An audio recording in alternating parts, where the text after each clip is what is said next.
the previous few videos we've been looking at the universe and aspects particularly related to the critical density.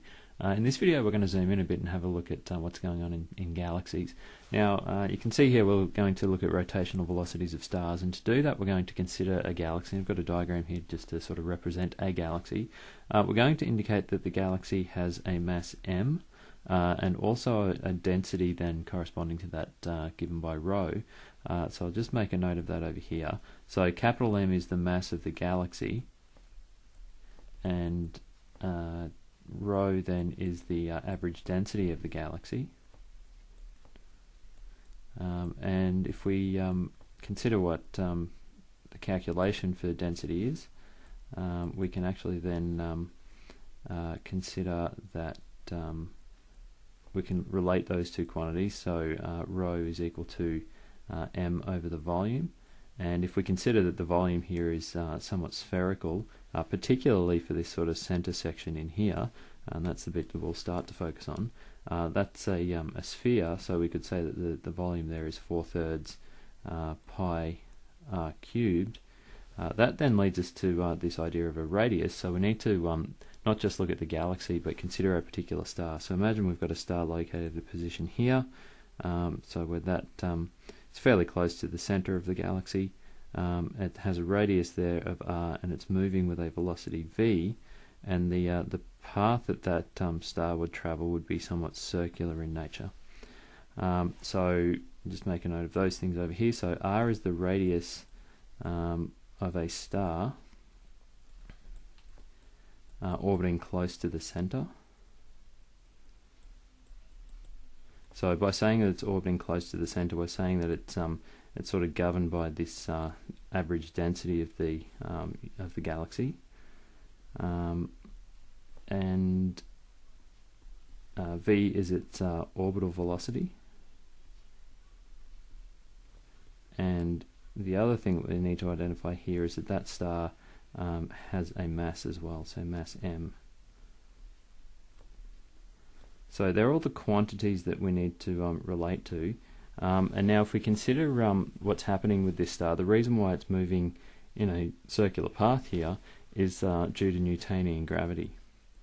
And so if we equate Newtonian gravity with the centripetal force acting on the star,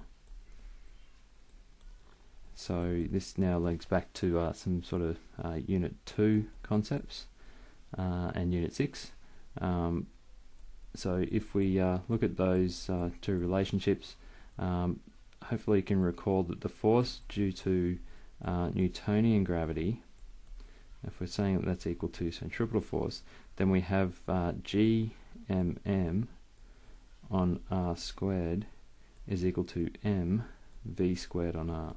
So the first expression, g being the universal gravitational constant, mass of the galaxy, mass of the star over the radius of the star's orbit squared.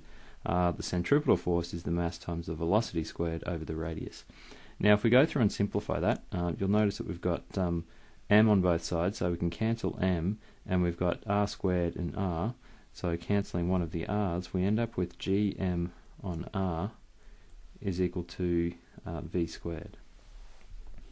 But as we said before, the density of the galaxy is given by m over 4/3 pi r cubed, so we can therefore say that the mass of the galaxy is given as 4/3 pi r cubed rho. So we can substitute that in for the mass of the galaxy, so we can then say that g outside of 4/3 pi r cubed rho divided by r is equal to v squared. Now I'll skip over some of the algebraic steps here, but again r cubed on top divided by r, so we're left with r squared there.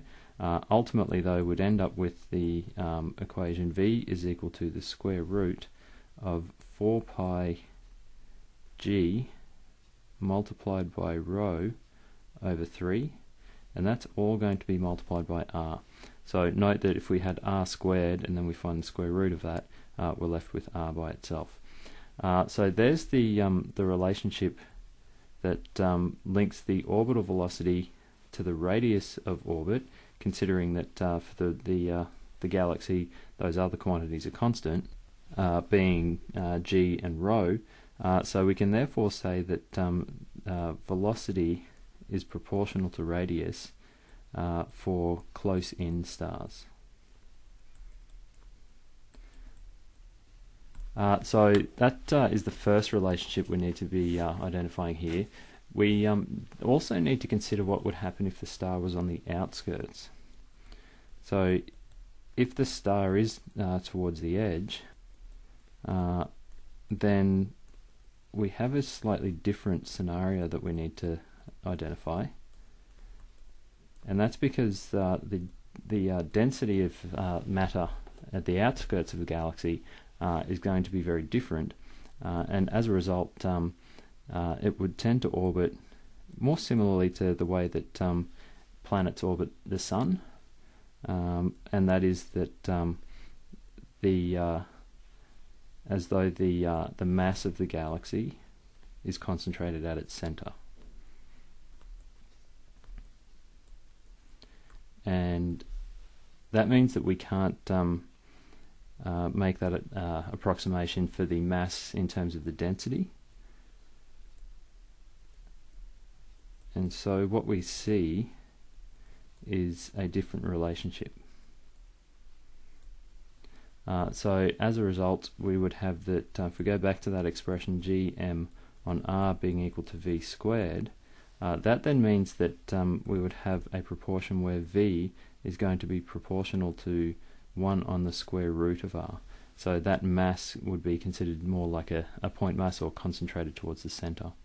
So that's for more distant stars. Now the reason why that's important is if we compare those two relationships, they're quite different.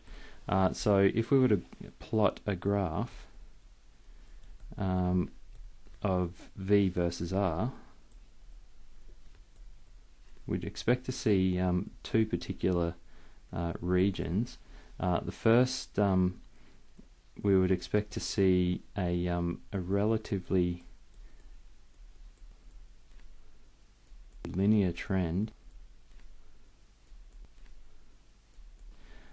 for small values of r, and that's because, as we saw before, v is proportional to r for stars that are close in, and we would also then expect to see a decaying trend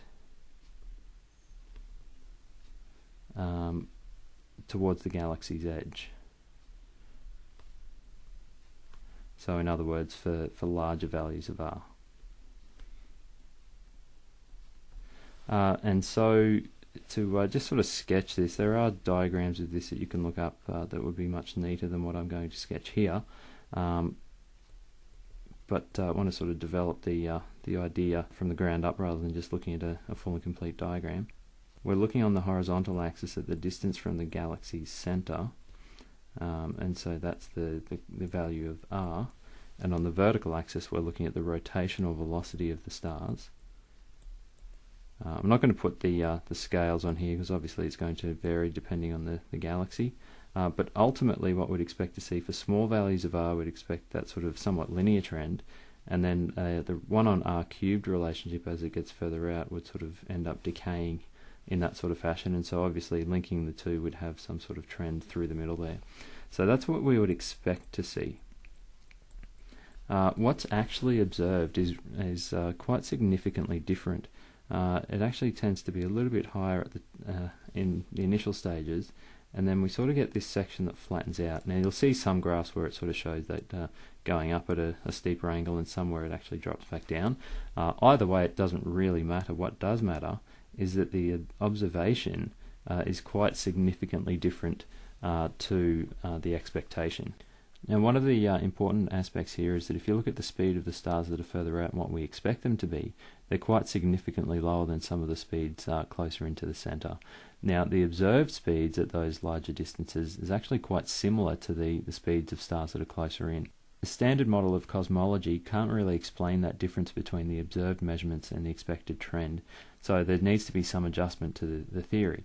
A possible explanation for that difference is the existence of dark matter. Now, I won't go into detail about what dark matter is here. We'll cover that in the next video. But ultimately, you can see there that the observed and the expected don't fit. And as is the case with any theory, if you have an observation that doesn't match the expectation, then the theory needs to be adjusted. And we'll talk about that in the next video.